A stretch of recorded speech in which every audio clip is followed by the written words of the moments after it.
ద్వితీయోపదేశకాండము 27వ అధ్యాయము 10వ వచనం. మన ఓల్డ్ టెస్టమెంట్ పాత నిబంధన 167 పేజీ నెంబర్. నేడు మీరు మీ దేవుడైన యెహోవాకు స్వజనమైతిరి కనుక మీ దేవుడైన యెహోవా మాట విని నేడు నేను నీకు ఆజ్ఞాపించు ఆయన కట్టడలను ఆయన ఆజ్ఞలను గైకొనవలెను. చాలు. స్తోత్రం చెప్పండి గట్టిగా. దేవుని వాక్యం అందరూ నాతో ఈ మాట పలకండి.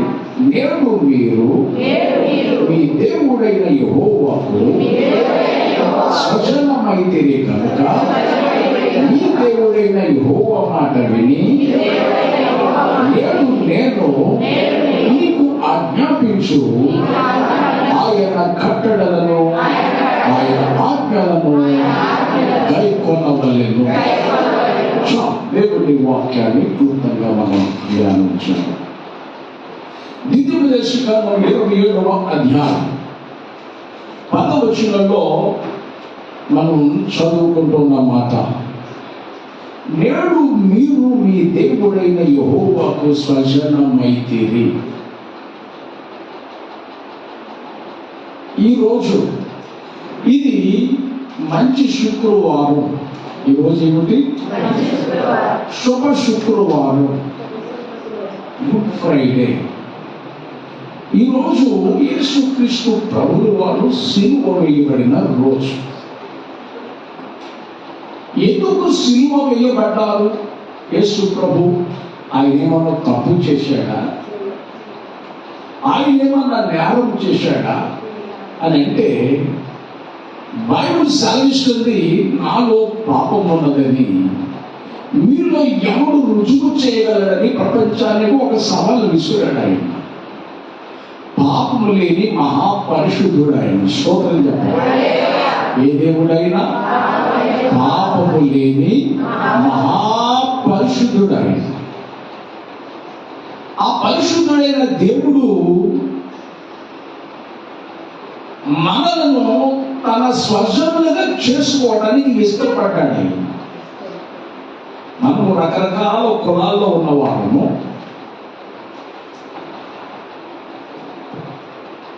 రకరకాల కులాల నుండి ప్రభు దగ్గరికి వచ్చిన వారము, రకరకాల గోత్రాల నుండి ప్రభు దగ్గరకు వచ్చిన వారు. మనము తన స్వజనుడిగా చేసుకోవడం కొరకు యేసు ప్రభు ఈ లోకానికి వచ్చాడు. ఈ లోకానికి ప్రభు వచ్చాడు. రక్షకుడిగా వచ్చి మన పాపముల నిమిత్తం ఆయన బలవలసి వచ్చింది. స్తోత్రం చెప్పండి. హల్లెలూయా. మనము చదివిపోయి ఉన్నాం, మనం చెడిపోయి ఉన్నాం. అపరాధాల చేత, పాపాల చేత మనం చచ్చిన స్థితిలో మనం ఉన్నాం. అది చూచి తన స్వజనులుగా చేసుకోవటం కొరకు తన విలువైన రక్తాన్ని మన కొరకు దారపోశాడు. తన విలువైన ప్రాణాన్ని మన కొరకు బలిగా పెట్టాడు. ఒకప్పుడు దేవుని స్వజనులుగా మనం లేము, చెదరిపోయిన వారుగా, దేవునికి దూరంగా, దేవునికి భారంగా మారిపోయిన స్థితి మన స్థితి. అటువంటి మనలను తండ్రితో ఏకము చేయటం కొరకు యేసు ప్రభువు వారు ఈ లోకానికి మన నిమిత్తం వచ్చి తన స్వజనులుగా ఆయన చేసుకున్నారు. ఎట్లా తన స్వజనులుగా చేసుకున్నారు?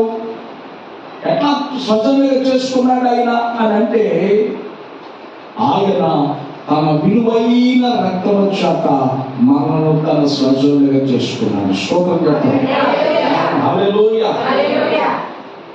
యేసు ప్రభు విలువ లేని మనకు విలువ ఇవ్వటం కొరకే ఈ లోకానికి వచ్చాడు. గుర్తించబడలేని జీవితాలు గుర్తించబడటం కొరకే, నిత్య జీవానికి అర్హత లేని వారికి అర్హత ఇవ్వటం కొరకే ఈ లోకానికి వచ్చాడు ఆయన. అందుకే తన స్వజనుడిగా దేవుడు మనం చేసుకున్నాం. తన స్వజనుడిగా చేసుకోవడం వరకు బైబిల్లో రాయబడింది. ఆ రోజుల్లో ప్రధాన యాజకుడైన ఒక ఆయన తనకు తెలియకుండా కొన్ని సందర్భాల్లో మాట్లాడాడు, తెలిసి కూడా ప్రవచించాడు. ఆ మాటలు ఏమిటో ఒకసారి బైబిల్లో మనం చదువుకున్నాం. యోహాను సువార్త 11వ అధ్యాయం 50 వచనంలో మనం చదువుకుంటే, యోహాను సువార్త 11వ అధ్యాయం 50 వచనంలో మనం చదువుకుంటే, మన జనమంతయు నశింపకుండునట్లు ఒక మనుష్యుడు ప్రజల కొరకు చనిపోవుట మీకు ఉపయుక్తమని స్తోత్రం చెప్పండి. హల్లెలూయా. ప్రజలందరూ నశించిపోతా ఉన్నారు. తండ్రికి దూరంగా, దేవునికి దూరంగా బ్రతుకుతూ ఉన్నారు. వారందరినీ తండ్రితో యాకం చేయటం కొరకు, మమేకం చేయటం కొరకు ఒక ఆయన చనిపోతాడు. ఆయన నరవతారిని లోకానికి వచ్చాడు. ఆయనే ప్రభు అయిన యేసు. అందుకే ఆ 52వ వచనంలో కూడా మనం చదువుకుంటే 11వ అధ్యాయం 52వ వచనంలో యేసు ఆ జనము కొరకు, ఇశ్రాయేలు కొరకే కాదు, ఆ జనము కొరకే కాదు, ఆ జనము కొరకు మాత్రమే కాక చదిరిపోయిన దేవుని పిల్లలను ఏకముగా సమకూర్చుటకు చావనై ఉన్నాడని ప్రవచించాడు. స్తోత్రం చెప్పండి. ఆమేన్. హల్లెలూయా. తండ్రితో యాకం చేయడానికి ఆయన బలవలసి వచ్చింది. తండ్రితో మంచి సంబంధాన్ని ఇవ్వడం కొరకు ఆయన ఈ లోకానికి రావటం జరిగింది. అయితే చదరిపోయిన మనలందరినీ యాగం చేయడానికి వచ్చిన దేవుడు ఎన్ని రకాల ఇబ్బందులు పడ్డాడో తెలుసా మన కొరకు? తండ్రి ఎదుటట, తండ్రిని యెహోవా ఎదుటట యేసు ప్రభువు చాలా గారవంగా పెరిగాడట. బైబిల్లో రాయబడింది. ఆ మాట చదువుకుంటూ కాస్త వాక్యములో ముందుకు వెళ్దాం. యెషయా గ్రంథం 53వ అధ్యాయము, యెషయా గ్రంథం 53వ అధ్యాయం 2వ వచనం నుండి 7వ వచనం వరకు మనం చదువుకుంటే, బైబిల్లో మనం చదువుకుంటున్నాం. చదవండి. లేత మొక్కల వలె ఎండిన భూమిలో మొలిచిన మొక్క వలె అతడు ఆయన ఎదుట పెరిగాడు. స్తోత్రం చెప్పండి. ఆమేన్. హల్లెలూయా. హల్లెలూయా. లేత మొక్క. ఏ మొక్క అండి? గారవం, సుకుమారం. ఆయన పెరిగాడు. కపటం లేని వాడిగా, పాపము లేని వాడిగా ఆయన పెరిగాడు. నీతిమంతుడిగా, పరిశుద్ధుడిగా ఆయన పెరిగాడు. అయితే వాక్యంలో లేత మొక్కల వలె పెరిగాడు ఆయన. చదువు. అతనికి స్వరూపమైన సొగసైనను లేదు. మనం అతన్ని చూచి అపేక్షించినట్లుగా అతని యందు స్వరూపము లేదు. స్తోత్రం చెప్పండి. హల్లెలూయా. బైబిల్లో రాయబడింది. ఆయన మనం ఆరాధించే, మనం యేసయ్య, మనం నమ్ముకున్న యేసయ్య ఎంతో సుందరుడు. ఎటువంటి వాడండి ఆయన? చెప్పాలి. ఏదో చక్కటి పాట ఉంది. ఎంతో సుందరుడమ్మ తాను, నేనెంతో మురిసిపోయాను, ఎంతో సుందరుడమ్మ తాను. స్తోత్రం చెప్పండి. ఎంతో సుందరుడు ఆయన. సుందరుడైన యేసు ప్రభువుకట స్వరూపం లేదట, శ్వాస లేదట. ఏ తప్పు చేశాడైనా? ఏ కారణం చేశాడైనా? స్వరూపం కోల్పోవడానికి, శ్వాస కోల్పోవడానికి ఏ నేరం చేశాడు? ఏ తప్పు చేశాడు? ఆయన నేరం చేయలేదు, ఆయన తప్పు చేయలేదు. మనకు రావలసిన శిక్ష, మనం భరించవలసిన దోషం, మన మీదకి రావాల్సిన రోగం, ఆ వ్యాధులు ప్రభు మీద పడిపోయాయి. ఎవరి మీద పడిపోయాయండి? ప్రభు మీద పడిపోయాయి. ఆయన ఏం చేసుకున్నాడు? మనల్ని ఎంత ప్రేమించాడో తెలుసా? తండ్రి ప్రాణము పెట్టినంతగా ప్రేమించాడు. స్తోత్రం చెప్పండి. యేసుప్రభు ఎంత ప్రేమించాడండి? అందరూ చెప్పాలి. ప్రాణం పెట్టినంతగా. సహజంగా మనం అంటాం, తాతపాప దగ్గరికి మన వాళ్ళు వెళ్ళి ఆశీర్వాదం, పక్కనే రోజు ఆశీర్వాదం తీసుకునేటప్పుడు అక్షంతలు వేసి ఆశీర్వదించేటప్పుడు వాళ్ళు ఏమంటారండి? మనోడా నా ఆయుష్ కూడా నువ్వు పోసుకుని చల్లగా ఉండయ్యా అని అంటారు. అవునా కదా? నేను అంటాను, ఒకవేళ దేవుడు అక్కడ ప్రత్యక్షమయ్యి అమ్మా అమ్మవు కాబట్టి నీ ఆయుష్ నీ మనోడికి ఇచ్చారండి, ఇస్తానా? చెప్పండి గట్టిగా, ఇస్తామా? ఏదో మాట వలస అన్నాను కానీ నా ప్రాణం ఇస్తాను ఇటయ్యా అని అంటాం. మనం ప్రాణం పెట్టం, మనం మాట వరకే అంటాం. కానీ యేసు ప్రభు క్రియలతో చూపించేవా, చేతలతో చూపించే దేవుడు ఆయన. స్తోత్రం చెప్పండి. ఆయన హల్లెలూయా. ప్రాణము పెట్టునంతగా ప్రేమించాడు. మనకు రావలసిన శిక్ష, నీకు రావలసిన శిక్ష ఆయన మీద వేసుకున్నాడండి. ఆ స్థానంలో నువ్వు నల్లబట్టబడాలి, నేను నల్లబట్టబడాలి. నువ్వు ఆ సిలువ భరించాలి, ఆ సిలువ శ్రమను భరించాలి, నువ్వు సిలువ వేయబడాలి.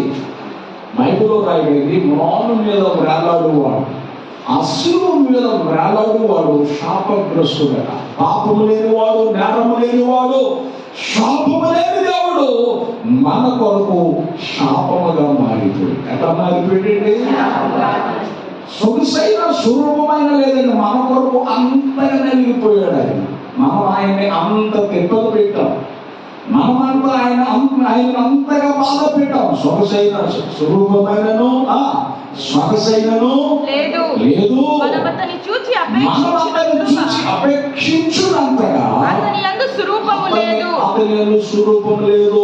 అతడు తృణీకరింపబడిన వాడును, ఆయను ఏమయ్యాడట? తృణీకరింపబడిన వాడు. చెప్పండి గట్టిగా, తృణీకరించబడ్డా. చూడండి, ఎందుకు తృణీకరించబడి? యేసు ప్రభు మేలు చేయడానికి వచ్చాడా, కీడు చేయడానికి వచ్చాడు? చెప్పాలి గట్టి. మేలు చేయడానికి వచ్చిన యేసుని ఎందుకు తృణీకరిస్తుంది?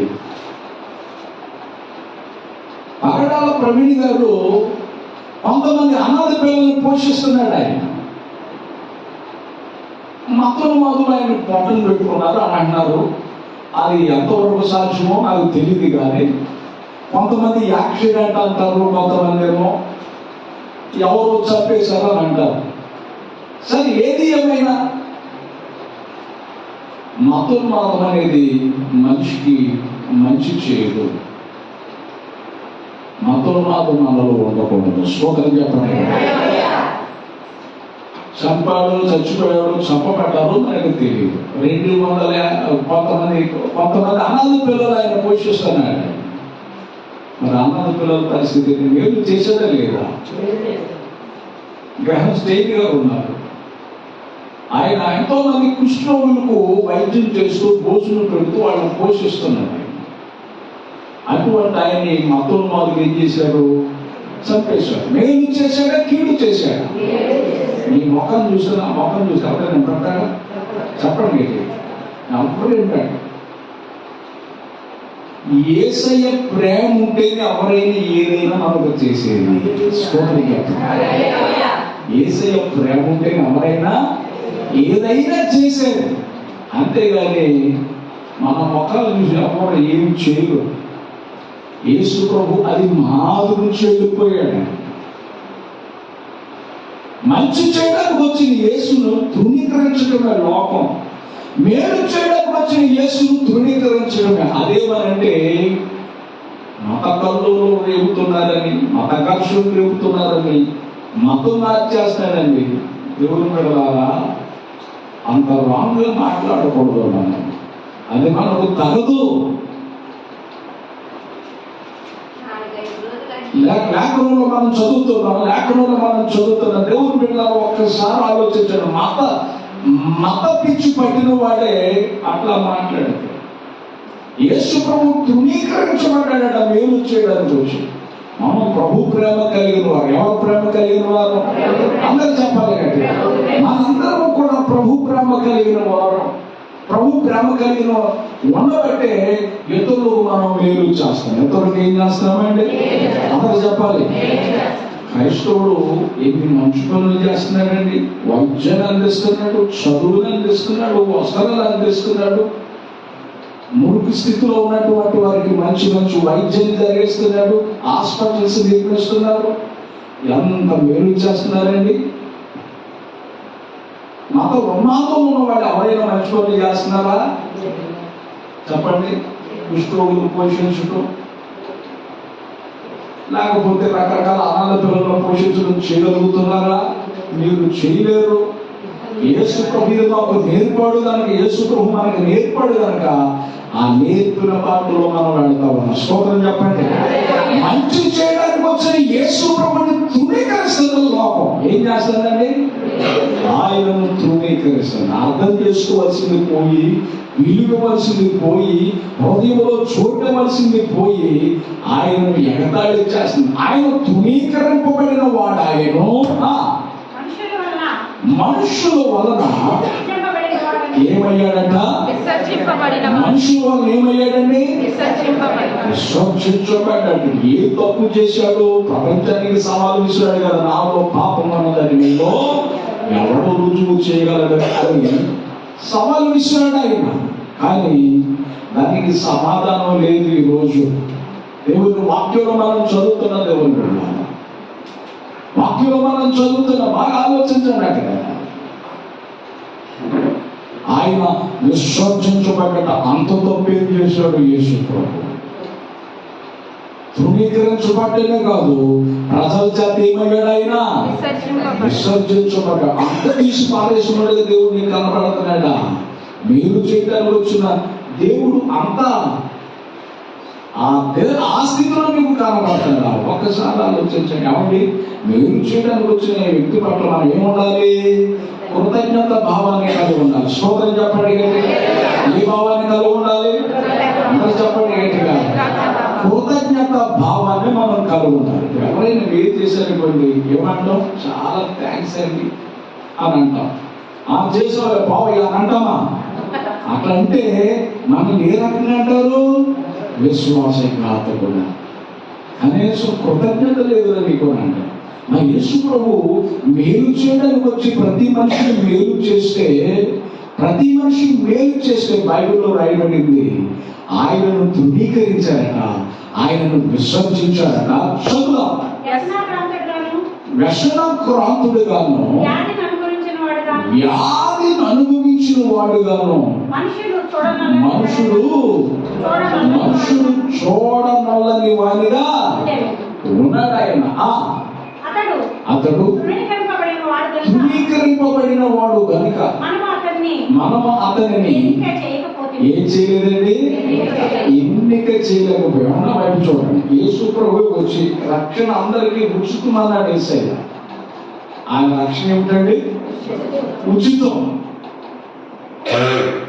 అదే రక్షణ పొందడానికి 5 లక్షల రూపాయల టికెట్ అని ప్రభు పెడితే, 10 లక్షల రూపాయల టికెట్ అని పెడితే మనందరం ఉండేవాళ్ళం అంటారా? ఆ టికెట్ కొనుక్కునే వాళ్ళం అంటారా? చెప్పాలి గట్టిగా. అందరికి ఫ్రీ అనేది ఆవిడకి ఎవరికి అర్థం కావట్లేదు. తృణీకరిస్తున్నారు ఆయన, విసర్జిస్తున్నారు ఆయన, త్రోసిపుచ్చారు ఆయన. ఎన్నిక లేని వాడిగా చేశారు. ఎట్లా చేశారండి? అందరూ చెప్పాలి. మామ కూడా అట్లాగే చేస్తాము. ఎట్లా చేస్తున్నాం? ఆయన మాట వినక, ఆయన చెప్పింది చేయక. ఇక్కడ కీవర్డ్ లో మనం చదువుకున్న తీసుకున్నాం 27:10 నేడు మీరు మీ దేవుడైన యెహోవాకు స్వజనమైతే గనుక మీ దేవుడైన యెహోవా మాట విని. దేవుడు తన సొంతం మనల్ని స్వజనంగా మార్చుకున్నాడు కనుక, తన స్వరక్తం నుంచి మనం కొన్నాడు కనుక మనం ఆయన మాట వినాలి. స్తోత్రం చెప్పండి. ఎవరి మాట వినాలి? దేవుని మాట వినాలి. యేసయ్య మాట వినాలి. యేసయ్య మాట వింటున్నామా? చెప్పాలి. విన్నట్టే ఉంటాం, కానీ క్రియలకు వచ్చేటట్టుగా దూరం అయిపోతాం. యేసు ప్రభుకి మాటలు కాదు, చేతలు కావాలి. స్తోత్రం చెప్పండి. యేసుప్రభుకి ఏం కావాలంటే చేతలు కావాలి, చేతలు చేసేవారు కావాలి, క్రియ కావాలి. ఆయన మాట వినాలి. మనము ఆయన సొత్తుగా ఆయన మనం చేసుకున్నాడు కనుక మనం ఆయన సొత్తుగా ఉన్నాము కనుక మనము ఆయన మాట వినాలి. ఆయన మనం ఏం చేశాడు? ఆయన మనం ఎన్నిక చేయలేకపోతున్నాం. ఏం చేయలేకపోతున్నాం? అందరూ చెప్పండి, చదవండి మాట. అతడు తృణీకరింపబడిన వాడు గనుక మనము అతనిని ఎన్నిక చేయకపోతే, ఆయన ఏం చేయలేకపోయాం? ఎన్నిక ఈయన నా రక్షకుడు, ఈయన నా దేవుడు, ఈయన నేను నమ్ముకున్నా అని చెప్పడానికి సిగ్గుపడకూడదు. ఆయన సన్నిధికి రావడానికి సిగ్గుపడకూడదు. ఆయన ప్రేమించేదానికి సిగ్గుపడకూడదు. నేను ఆయన సొత్తని చెప్పుకునేదానికి సిగ్గుపడకూడదు. ఆయనకి ఎన్నిక చేయలేకపోతున్నాం. ఆయన ఫ్రీ ఇచ్చాడు కాబట్టి ఈ రక్షణ ఎవరికి అర్థం కావట్లా. ఆ దేవుడు అర్థం కావాల. అర్థం కాకే ఇన్ని రకాల ఘర్షణలు సమాజంలో. యేసు ప్రభుకి అర్థమైతే యేసు ప్రభు కొరకు సమస్తము దానం పోసేస్తాం. స్తోత్రం చెప్పండి. హల్లెలూయా. ఇప్పుడు నేను చెప్తాను, ఖర్చు పెట్టేస్తావు, ఖర్చు అయిపోతుంది దేవునికి. ఖర్చు అయిపోతుంది దేవుని కొరకు. దేవుని కొరకు ఏమైపోతావు? ఖర్చు అయిపోతావు. ఇది బైబిల్ సెలవిస్తున్న సత్యం. ఆయన ధృవీకరించి ఎన్నిక చేయలేదట. యేసు ప్రభు నా దేవుడు అని చెప్పుకోవడానికి సిగ్గుపడుతున్నారు లోకం పడుతుందండి. నేను చెప్తాను, ఐఎమ్ ఏ క్రిస్టియన్. నిజమైన క్రిస్టియన్ చెప్పుకొని గర్విస్తున్నాను. తోకలేదు, నాకు ఇంకా తోకలేదు. స్తోత్రం చెప్పండి. హల్లెలూయా. I'm a Christian. నిజమైన క్రిస్టియన్స్గా మనం బ్రతకాలి. నిజమైన దేవుని సొత్తుగా మనం బ్రతకాలి. ఆయనను ఎన్నిక చేయలేకపోతున్నాం. ఆయనకి ఇవ్వాల్సిన విలువ, ఆయనకి ఇవ్వాల్సిన ప్రాధాన్యత మనం ఇవ్వలేకపోతున్నాం. ఏం తప్పు చేశాడు ఆయన? ఏ నేరం చేశాడు ఆయన? ఏ నేరం లేదు, ఏ పాపం లేదు, ఏ దోషం లేదు అతనిలో. ఆయన నా దేవుడు అని చెప్పుకోవడానికి ఎందుకు సిగ్గు? అపొస్తలుడైన పౌలు అంటాడు, నేను సిలువ వేయబడిన క్రీస్తుని ప్రకటిస్తున్నాను. స్తోత్రం చెప్పండి. హల్లెలూయా. ఎందుకు కొరకు సిలువ వేయబడ్డాడు? నా కొరకు ఆయన సిలువ వేయబడ్డాడు. సమాజంలో, ప్రపంచంలో ప్రతి మానవ వాళ్ళ కొరకు ఆయన సిలువ వేయబడ్డాడు. సిలువ వేయబడిన క్రీస్తును ప్రకటిస్తున్నాను. రక్షించబడిన వాళ్ళకు దేవుని శక్తి, రక్షించబడలేని వారికి సిలువను వచ్చిన వార్త వెరితనం. నీకు వెరుతనం అయితే ఇవ్వచ్చు, కానీ ఇది నాకు దేవుని శక్తి. స్తోత్రం చెప్పండి. హల్లెలూయా. ఆ సిలువలో యేసు ప్రభువు వారు ఎన్నో రకాల శ్రమలు అనుభవించాడు. ఎన్నో రకాల శ్రమలు. యోగును కూడా ఆలోచన చేస్తే ఆయనట పడిన శ్రమలు, యోగు సహనాన్ని కూర్చుబెట్టిరని వాక్యంలో రాయబడింది. యోగు ఎంతో సహనం కలిగిన వాడు. యోగు అంటే బూదులో కూర్చుని పోకుంటే అతని శరీరం అంట పీసులు ఊడిపోయేదట. అంత శ్రమలు ఇచ్చిన సహనంతో ఉన్నాడట.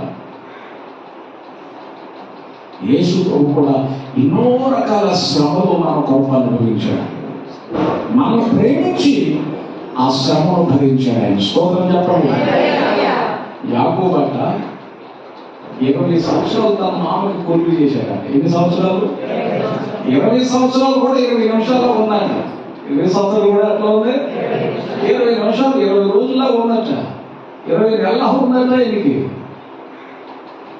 క్షణంలో ఉందట ఆయనకి. కారణం ప్రేమించిన అమ్మాయిని బట్టి. ఎవరిని బట్టి అంటే ప్రేమించిన అమ్మాయిని బట్టి 20 సంవత్సరాలు కూడా ఏమైపోయింది?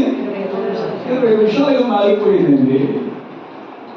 20 సంవత్సరాలు కొలువు చేస్తే 20 సంవత్సరాలు కూడా 20 రోజులుగా మారిపోయిందంట. దేవుని బిడ్డలారా, బైబిల్ సెలవిస్తుంది, ప్రభు మనను ప్రాణము పెట్టినంతగా ప్రేమించాడు ఆయన. స్తోత్రం చెప్పండి. హల్లెలూయా. ఎంతగా ప్రేమించాడు ఆయన? అందుకే ఆయనకి ఇవ్వాల్సిన ప్రాధాన్యతనివి. అవునంటున్నాడు, నేను సిలువ వేయబడిన క్రీస్తుని ప్రకటిస్తున్నాను. ఎవరు ఏమనుకున్నా నాకు అనవసరం. అవునా, ఇంత విద్య చేసావు, ఎంత విద్యాభ్యాసం, చేసావు, నువ్వు ఇన్ని డిగ్రీలు సంపాదించావు, ఇదేమిటంటే అవును, ఇది దేవుడు నాకు ఇచ్చినటువంటి ధన్యత. సిలువ వేయబడిన క్రీస్తుని ప్రకటిస్తున్నాను. స్తోత్రం చెప్పండి. సిలువ వేయబడ్డాడు. ఎందుకొరకు దేవుడు? మన కొరకే. ఏ నేరం లేనివాడు, ఏ పాపం లేనివాడు, ఏ దోషం లేనివాడు మన కొరకు సిలువ వేయబడ్డాడు. నమ్ము రక్షణ పొందు అని అపోస్తలుడైన పౌలు ప్రకటిస్తూనే వచ్చాడు. ఆ సిలువను యేసు ప్రభువు పలికిన 7 మాటలు ఉన్నాయే, ఆ 7 మాటలు కొంచెం జస్ట్ టచ్ చేస్తాను. ఆ మాటలు కూడా 7 మాటలు కూడా ఒకసారి టచ్ చేస్తాను. చూడండి, ఆ 7 మాటలు మనం చూద్దాం. సిలువ వేయబడినటువంటి యేసు ప్రభు, సిలువలో యేసు ప్రభు వారు పలికినటువంటి 7 మాటలు. మొదటి మాట లూకా సువార్త 23వ అధ్యాయము, లూకా సువార్త 23వ అధ్యాయము 34వ వచనాన్ని మనం చదువుకుందాం. యేసు, తండ్రి వీరేమి చేయుచున్నారో గనుక, తండ్రి వీరేమి చేయుచున్నారో గనుక, వీరెరుగరు గనుక వీరిని క్షమింపమని చెప్పాను. క్షమించమని చెప్పాను. స్తోత్రం చెప్పండి. అంటే యేసు ప్రభువు వారు క్షమించే తత్వాన్ని తన బిడ్డలకు నేర్పాడు. బుద్ధాలు అరచేతులతో పడుతున్నారు, ప్రవచించమంటున్నారు, తుపుకుమని ఉమ్ము వస్తున్నారు. అటువంటి వాళ్ళని దేవుడు క్షమించేశాడు. యేసు ప్రభు ఏం చేసేదంటే చెప్పాలి గట్టిగా, క్షమించాడు. క్షమించే తత్వాన్ని దేవుడు మనకి నేర్పాడు. గ్రహస్థేని గారిని, అతన్ని, ఆయన కొడుకుల్ని మతోన్మాదులు చంపేస్తే ఆమె వారిని శిక్ష వేయొద్దు, నా భర్త బిడ్డలను చంపిన వారిని క్షమించేస్తానని అన్నాను. ప్రభుని నమ్ముకున్నాను. ప్రవీణ్ ప్రగడాల గారు భార్య కూడా అదే చెప్పింది. నా భర్త ఎట్లా చనిపోయినా, చంపబడినా చనిపోయినా అనవసరం, అందరినీ క్షమించేస్తున్నాను. స్తోత్రం చెప్పండి.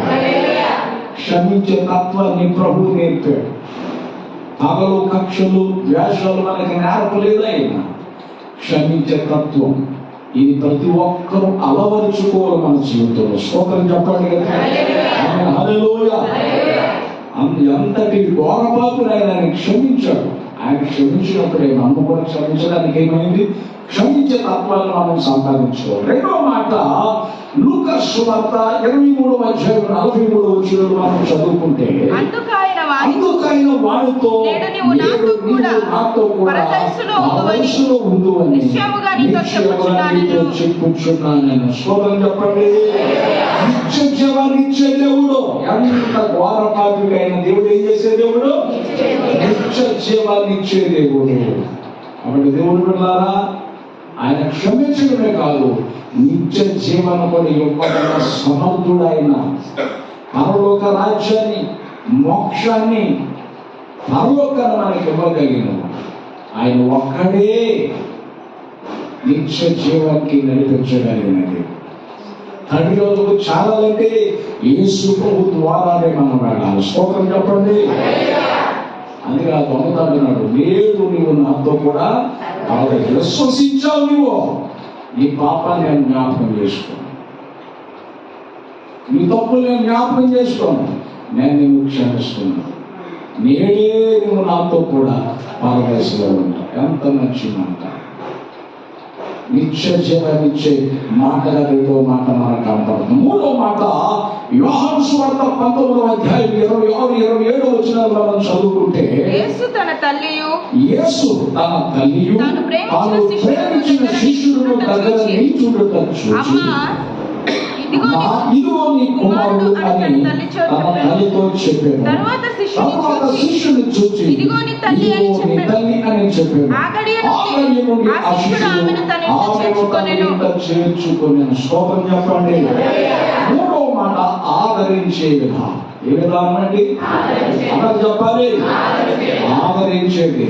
ఏ దేవుడు ఆయన? నాకు ఎవరు లేరు, నాకు ఎవరు లేదు అనుకోవాకండి. మనందరికి పెద్ద దిక్కు యేసు. ఎవరండి? అందరు చెప్పాలి. ఆ దిక్కు లేని వాడికి ఎవరు దిక్కు? ఆ దేవుడే దిక్కు. స్తోత్రం చెప్పండి. ఆదరించే దేవుడు ఉన్నాడు, ప్రేమించే దేవుడు ఉన్నాడు, వాదార్చే దేవుడు ఉన్నాడు, కాపాడే దేవుడు ఉన్నాడు. ఆయన యేసు. ఆమె తల్లి ఒంటరైపోతుంటే తల్లికి చెప్తున్నాడు, తల్లితో చెప్తున్నాడు, యోహానుతో చెప్తున్నాడు, యోహాను నా రూమురా అనుకున్నవాడు నీవు, నా తల్లి మంచి చెడులు చూసుకోగలిగిన వాడు నువ్వు అక్కడవే, నా తల్లి నీకు అప్పగిస్తున్నాను, అమ్మా అతడు నీకు కుమారుడిగా అప్పగిస్తున్నాను, ఇదిగో ఆమె నీకు తల్లిగా అప్పగిస్తాను, ఇద్దరికి అప్పగించాడు. స్తోత్రం చెప్పండి. ఒంటరిగా విడిచిపెట్టేవాడు మాత్రము కాదు, ఆయన ఆదరించే దేవుడు. ఏ దేవుడు ఆయన? ఆదరించే దేవుడు. మూడవ మాట ఆదరణకు సాదృశ్యంగా ఉంది. నాలుగవ మాట మత్తయి సువార్త 27వ అధ్యాయం, మత్తయి సువార్త 27వ అధ్యాయము 46వ వచనాన్ని మనం చదువుకుందాం. ఇంచుమించు 3 గంటలప్పుడు యేసు ఏలీ ఏలీ లామా సబక్తనీ అని బిగ్గరగా కేకవేసెను. ఆ మాటకు నా దేవా నన్నెందుకు చేయవిడిచితివని అర్థం. స్తోత్రం చెప్పండి. కాబట్టి అన్నడు యేసు ప్రభుని విడిచి తండ్రి అని దేవుడు ఉందా? అంత యాగమై ఉన్నారు. అంత యాగం ఉన్నటువంటి యాగమైనటువంటి ప్రభుని, లేత మొక్కలాగా గారావంగా పెరిగిన ప్రభుని, ఈ ప్రజల పాపాలన్నీ యేసు ప్రభు మీద పడినప్పుడు స్వరూపం కోల్పోయాడు. ఆయన పాపిగా కనపడ్డాడట, మహాపరిశుద్ధుడైన దేవునికి. ఎట్లా కనపడ్డాడట? యేసును పాపిగా కనపడినప్పుడు ఒక క్షణం తండ్రి అయిన దేవుడు మహాపరిశుద్ధుడిగా ఆయన ఒక క్షణం అట్లా తప్పుకున్నాడట. ఆయన విడిచిపెట్టగానే ప్రజల పాపాలన్నీ యేసు ప్రభు మీద పెట్టబడిన, ప్రజలందరూ బంతులాడుకున్న, ప్రజలందరూ తృణీకరించిన, ప్రజలందరూ తిప్పుకోమని ఉమ్మూసిన యేసు ప్రభు ఏమి శ్రమలుగా బాధలు పెట్టుకోలేదు. కానీ తండ్రి అయిన దేవుడు విడిచిపెట్టడం తట్టుకోలేకపోయాడు. స్తోత్రం చెప్పండి. హల్లెలూయా. తండ్రి అయిన దేవుడు ఆయన విడిచిపెట్టడం తట్టుకోలేకపోయాడు. అక్కడ ఒంటరితనం చూపిస్తుంది. ఏమి చూపిస్తుంది అన్నమాట? అందరు చెప్పాలి. ఒంటరితనం. ఏమండి, అన్ని ఉండొచ్చు, అందరూ ఉండొచ్చు, కానీ పాపం చేసేవాడు ఎప్పుడు ఒంటరిగా ఉంటాడు. పాపం చేసేవాడు ఎప్పుడు ఒంటరి ఫీల్ అవుతూ ఉంటాడు. పాపం దేవునికి దూరం చేస్తుంది. ప్రజలతో ఉన్నట్టే ఉంటుంది, కానీ అతడు సమాజానికి దూరంగా జరుగుతుంది. ఒంటరిగా ఉన్నటువంటి వారితో దేవుడు అంటున్నాడు, నేను ఉన్నాను. స్తోత్రం చెప్పండి. హల్లెలూయా. వాక్యం సెలవిస్తుంది. ఒంటరితనంలో ఉన్న బాధ ఏంటో దేవునికి తెలుసు. దేవునికి తెలుసు. తండ్రి నా దేవా నా చెయ్యి ఎలా విడిచితుంది అని కేకలు వేశాడు. ఒంటరితనాన్ని భరించలేకపోతే, అందుకే మనందరికి సహాయం చేయడానికి ఆయన సమర్థుడై ఉన్నాడు. స్తోత్రం చెప్పండి. హల్లెలూయా. ఐదో మాట యోహాను సువార్త 19వ అధ్యాయం 28వ వచనంలో మనం చదువుకుంటే, అటు తరువాత సమస్తమును అప్పటికి సమాప్తమైనదని యేసు ఎరిగి లేఖనము నెరవేరునట్లు నేను తప్పికొనుచున్నానని. స్తోత్రం చెప్పండి. ఏమైందంట? యేసుకి దాహమైంది. ఏ విధమైన దాహం? శారీరక సంబంధమైన దాహం కాదు. యేసు ప్రభుకి ఆత్మ సంబంధమైన దాహం. స్తోత్రం చెప్పండి. ఆత్మ సంబంధమైన దప్పిక, ఆత్మల భారం, నశించిపోతున్న ప్రజలందరూ ఒక దాహము కలిగి పనిచేశాడు. ఆయన తపన కలిగి పనిచేశాడు. ఆయన బిడ్డలమైన మనము కూడా అదే లక్ష్యంతో పనిచేయాలి. అదే లక్ష్యంతో మనము పనిచేయాలి. నశించిపోతున్న ప్రతి ప్రజ నిత్య జీవానికి అడుగునట్లుగా, నిత్య జీవం వైపు మలుచున్నట్లుగా మనం ఏం చేయాలి అని అంటే తపనతో పని చేయాలి. మనం ఏం చేయాలండి? అందరూ చెప్పాలి కదా, తపనతో పని చేయాలి. బైబిల్లో రాయబడింది, తప్పికొనుచున్నాము. ఆయనకి దాహం, ఆత్మల పట్ల దాహం, భారం ఉంది ఆయనకి. దాహమైనటువంటి వ్యక్తికి ఎంతగా చల్లటి నీళ్ళు ఇస్తే గట్టగట్టగట్ట ఎట్లా తాగుతాడో, అమ్మయ్య అని అట్లా అంటాడో, నశించిపోయే ప్రజల పట్ల దేవునికి అంత దాహం ఉంది. స్తోత్రం చెప్పండి. హల్లెలూయా. నశించిపోయే ప్రజల పట్ల దేవునికి ఏముందండి? అంత దాహం ఉంది. అంత దాహము కలిగి, అంత భారము కలిగి మనం పని చేయాలని ఆ మాట సూచిస్తూ ఉంది.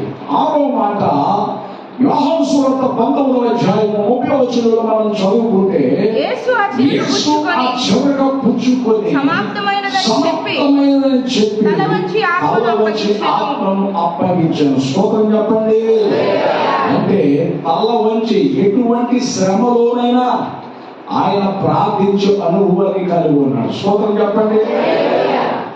ఎటువంటి శ్రమలోనైనా ఆయన ఏ పరిస్థితిలో ఉన్నాడండి? తల వంచి ప్రార్థించే అనుభవాన్ని. తల వంచకుండా ప్రార్థించాను. సిలువలో వ్రాలాడుతున్న ఆకాశానికి భూమికి మధ్యలో వ్రాలాడుతూనే ప్రభు సమయాన్ని పోనేలేదు. ఆయన తల వంచి ప్రార్థన చేస్తున్నాడు. తల వంచిన ప్రార్థనలు చూసినా అంటే ఏ పరిస్థితుల్లోనైనా ప్రార్థన జీవితాన్ని మనం పాడు చేసుకోవద్దని, దేవుని సన్నిధికి దూరం కావద్దని ఆ మాట మనకు సూచిస్తుంది. 7వ మాట లూకా సువార్త 23:46 మనం చదువుకుంటే, అప్పుడు యేసు గొప్ప శబ్దంతో కేక వేసి, తండ్రి అప్పగించుకొనుచున్నానని ఆయన ఇలాగు చెప్పి ప్రాణము విడిచాను. స్తోత్రం చెప్పండి. యేసు ప్రభువుని ఎంత ప్రేమించాడంటే ప్రాణము పెట్టినంతగా మనల్ని ప్రేమించాడు. ఆయన ప్రేమలో కల్మషం లేదు. ఆయన ప్రేమలో ఏ విధమైనటువంటి డాంబికత్వం లేదు. అంత ప్రేమ కలిగిన వాడు ఆయన. అమరమైన ప్రేమ, అగాపే ప్రేమ. నీ ప్రేమ నా ప్రేమ ఏంటంటే ఏదైనా చేస్తే చేస్తాం, ఏదైనా పెడితే పెడతాం. కానీ దేవుడి ప్రేమ అదేం కాదు. కారణం లేకుండా ప్రేమించేది దేవుని ప్రేమ. స్తోత్రం చెప్పండి. హల్లెలూయ. కారణం లేకుండా ప్రేమించే ప్రేమ దేవుని ప్రేమ. మన కొరకు ప్రేమించి ప్రాణం పెట్టినందుకు ఎంత ప్రేమించాడో తెలుసా? చివరికి రక్తంతో పాటు నీరు కూడా కాచాడట. కనీసం ఆయనలో ఒక్క చుక్క నెత్తురు లేదట. స్తోత్రం చెప్పండి. నిజంగా చెప్పండి. యేసు ప్రభు రక్తం 2000 సంవత్సరాల క్రితం, 2024 సంవత్సరాల క్రితమే యేసు ఈ లోకానికి వచ్చాడు. ఇప్పటికీ సజీవంగా ఉన్నది యేసయ్య రక్తం. స్తోత్రం చెప్పండి. యేసయ్య రక్తం ఏమైందంటే చెప్పాలి. ఎప్పటికీ బ్రతుకున్న రక్తం అంటారు. రక్తం ఎంత అద్భుతం. అది ఆ రక్తం బ్రతుకుండటం చూసి సైంటిస్టులు ఏమంటే బాప్తిసం తీసుకున్నారు. మీకు ఆ క్లిప్పింగ్ చూపించాను, వీడియోసి చర్చిలో. యేసు రక్తం ఎప్పటికీ సజీవముగా ఉంది. స్తోత్రం చెప్పండి. రక్తంతో పాటు నీరు మొత్తం ఒక దారపోసాడు. మాట చెప్పరా, అందాన్ని దారపోసాడు, స్వరూపాన్ని దారపోసాడు, సొగసుని దారపోసాడు, రక్తాన్ని దారపోసాడు, ప్రాణాన్ని దారపోసాడు ఆయన. స్తోత్రం చెప్పండి. అంతగా ప్రేమించాడు ఆయన. అంతగా దేవుడు మనలను ప్రేమించాడు. దేవుడు ఈ లోకం ఎంతో ప్రేమించాడు. స్తోత్రం చెప్పండి. నిన్ను నన్ను ఎందుకు ప్రేమించాడంటే తండ్రితో ఏకము చేయడం. ఎవరితో? అందరూ చెప్పాలి. ఆయన శిలువ ఎత్తులేబడ్డాడంటే తండ్రితో ఏకం చేయడం. కాబట్టి లేఖనం సెలవిస్తుంది, బైబిల్లో మనం చదువుతున్నాం, తన స్వజనులుగా చేసుకున్నాడు కనుక, సిలువ వేయబడి తన స్వజనులుగా చేసుకున్నాడు కనుక మనం ఇంటి పరిస్థితుల్లో ఆయన మాట వినవలసిన వారమే ఉన్నాం. స్తోత్రం చెప్పండి. ఇంటి పరిస్థితుల్లో దేవుని మాట ఏం చేయాలి? విన్నామా? తలవంచని ప్రార్థించాలి.